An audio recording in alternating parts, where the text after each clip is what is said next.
யாருமே எதிர்பார்க்காத ஒரு திருப்பம் வந்து அதிமுகவும் திமுகவும் வந்து கூட்டணிங்கிற மாதிரி வெளியில வந்து ரொம்ப ஒரு வைரலான ஒரு விஷயம் வந்து பேசப்படுது.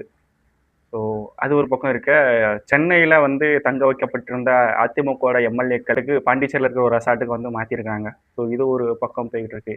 அது மட்டும் இல்லாமல் பார்த்தீங்கன்னா, நேற்றுக்கு வரைக்கும் பார்த்தீங்கன்னா, தவிக தலைவர் விஜய்க்கு வழங்கப்பட்ட சிஎம் கான்வாய் வந்து திரும்ப அவரே வந்து ஒப்புதல் கொடுத்து, நான் சிஎம் முறைப்படி சிஎம் ஆனதுக்கப்புறம் கான்வாயை வந்து எனக்கு வழங்குங்க அப்படின்னு சொல்லி ரிஜெக்ட் பண்ணதாகவும் ஒரு விஷயங்கள் போய்கிட்டு இருக்கு. அது மட்டும் இல்லாமல் ஆளுநரை சந்தித்த விஜய்க்கு வந்து பார்த்தீங்கன்னா, பெரும்பான்மையான 118 நம்பர்ஸ் வந்து இல்லை தளபதி விஜய் அவர்களுக்கு. ஸோ அது ஒரு பிரச்சனை. இது எல்லாமே பார்த்தீங்கன்னா அரசியலில் வந்து மிகப்பெரிய ஒரு திருப்பு முனைன்னு சொல்லலாம். ஏன்னா இப்படிப்பட்ட ஒரு நேரத்தை வந்து இது வரைக்கும் தமிழ்நாடு பார்த்துருக்காது. ஒரு ஒரு முக்கியமான ஒரு காலகட்டம்.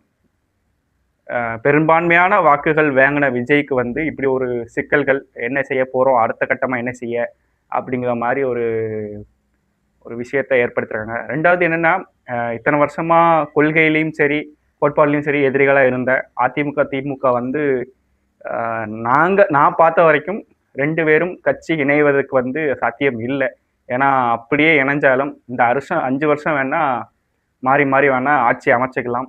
அடுத்தால 2031 மக்கள் என்ன மாதிரி ஒரு தீர்ப்பை கொடுப்பாங்க அப்படிங்கிறது அவங்க எல்லாருமே இப்போ ஒரு காலகட்டத்தை பற்றி யோசிக்கிறது கிடையாது.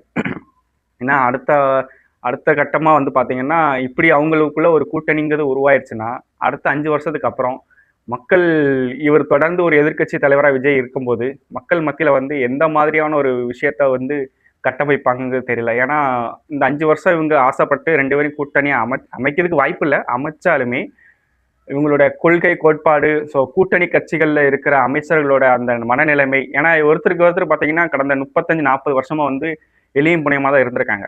ஸோ கட்சி வெளியில வந்து பார்த்தீங்கன்னா இப்போ ஒரு ஒரு நிகழ்ச்சிக்கு போகும்போது பார்த்தீங்கன்னா அண்ணன் தம்பியா பழகிக்கலாம். ஆனால் கட்சின்னு வரும்போது பார்த்தீங்கன்னா இவங்களுடைய கொள்கை கோட்பாடு வேற, இவங்களோட கொள்கை கோட்பாடுங்கிறது வேற. இணைவதற்கு சாத்தியமல்லாத ஒரு விஷயம். அதனால பொறுத்திருந்து பார்ப்போம். இப்போ நான் பேசுகிற இந்த நேரத்தில் பார்த்தீங்கன்னா திமுக தலைவர் ஸ்டாலின் அவர்கள் வந்து ஒரு அறிக்கை கொடுத்துருக்காங்க.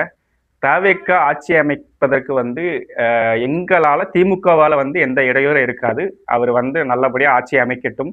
ஸோ ஆட்சி அமைச்சு திமுக செஞ்ச மாதிரி நலத்திட்ட விதங்கள் நிறைய விஷயங்கள் பண்ணட்டும் அப்படிங்கிற மாதிரி அவர் சைட்ல இருந்து ஒரு ஸ்டேட்மெண்ட் கொடுத்துட்டாரு. இப்போ இருக்கிற சுச்சுவேஷன்ல விஜய் வந்து பெரும்பான்மையான நம்பர் 118ங்கிற நம்பரை வந்து அவர் நிரூபிச்சாகணும். ஸோ அதனால தான் இவ்வளோ தூரத்துக்கு இந்த விஷயங்கிறது இழுத்துக்கிட்டு இருக்கு. ஸோ இன்னைக்கு பதவியேற்பு விழாங்கிறது வந்து பிளான் பண்ணியிருந்தாங்க. அது வந்து மேபி இன்னும் ஒரு 2-3 நாள் இல்லைன்னா ஒரு 4-5 நாள் வரைக்கும் கூட தள்ளி போகலாம். ஸோ பாப்ப வெயிட் பண்ணி